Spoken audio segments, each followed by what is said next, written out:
Hey, welcome back to our kitchen table. And this week we have been having fun because we've been going through the list, which is our favorite publication. This is the Rich 250, Rich 250 in Australia. And we've basically been reading this for the last 20 years since we started as entrepreneurs for inspiration. I highly recommend you do as well. It used to be called the BRW 200 back then. Rich 200. Now they've extended it to the 250, but it's really, it's fascinating to read this because it's interesting to see the trends over time. And one of the things we've seen, everyone who's on the rich list, which is the first thing we always notice, is everyone has either property everyone has business. And most of them have some kind of property or some kind of investment that has leveraged, or shares that's leveraged their wealth. So they haven't had to swap time for money to be able to get there, because you basically can't. If you were trying to swap time for money to get on the rich list, it'd take you a long time. And so one of the things you want to, that's important, is whether you're working in a job or in your own business, always be taking some money out. I think this is a lesson we can take from this. So Liz and I want to reiterate, we've been reading this for inspiration since we started out as entrepreneurs 20 odd years ago, and I just used to absolutely love it. It's probably more me that sat in the bathroom, by the way. Should I mention? By the toilet. Hey, it's a good spot to get inspired. So, but where was I? But one of the lessons I think you need to take is, even if you're really successful in your business, I notice it's a good reminder for me and Liz to read, and lesson for you guys is to always be taking some of your profits and reinvesting into assets that basically make money while you sleep. So you don't have to be working in them day to day. And also assets that can grow massively in value, because these guys, they're compounding their wealth throughout. Sometimes it's intergenerational, but a lot of them here in Australia are self-made multi-millionaires or multi-billionaires, some of them. Yep. And what's really interesting this year is, so charting this over the last 20 years since we've been reading this rich list here in Australia, I mean, it's interesting for us. A lot of them, the majority of wealth in Australia is made through real estate or business, but now we're starting to see in this year's list a lot of them are a little bit older than us. But in this year's, this is a lot of the younger people, particularly pretty much all the young people now are from tech, so go tech. And it's really interesting to see how they're making their We'll do money. another video about that. We'll talk about tech and how the young people have done it. But today what we wanted to focus on, because this guy's an interesting guy, Anthony Pratt. He is Australia's richest man. Well, now he is. He was $13.4 billion.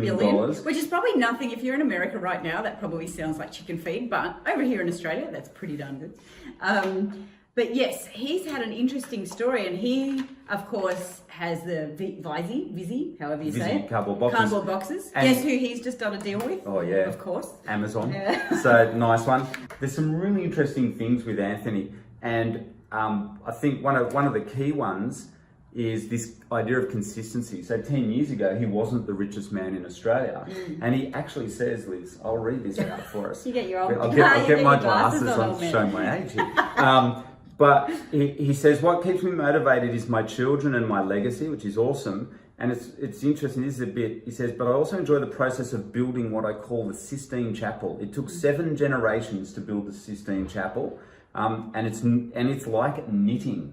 Yeah. Okay, he says the enjoyment of creating. So he enjoys creating. And what he says here is, there's row after row. I believe in the phrase, keep going. You only get one shot, and I believe I've been given a rare opportunity. So he talks about that idea of something that Liz and I are really big on, and is what we teach all our students, is you turn up every day.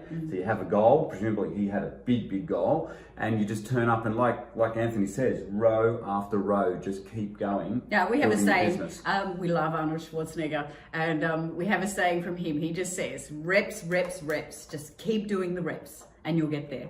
And that's definitely what old Anthony's done. So it's fascinating to see. And the other really interesting thing I think about, Matt has to read this. It's a cute story. I realised apparently his dad said to him, and Anthony, it says, here's your rule in business. Okay, so listen to this rule in business, all right? And there's a little bit of accountancy speak here, but you need to learn this stuff.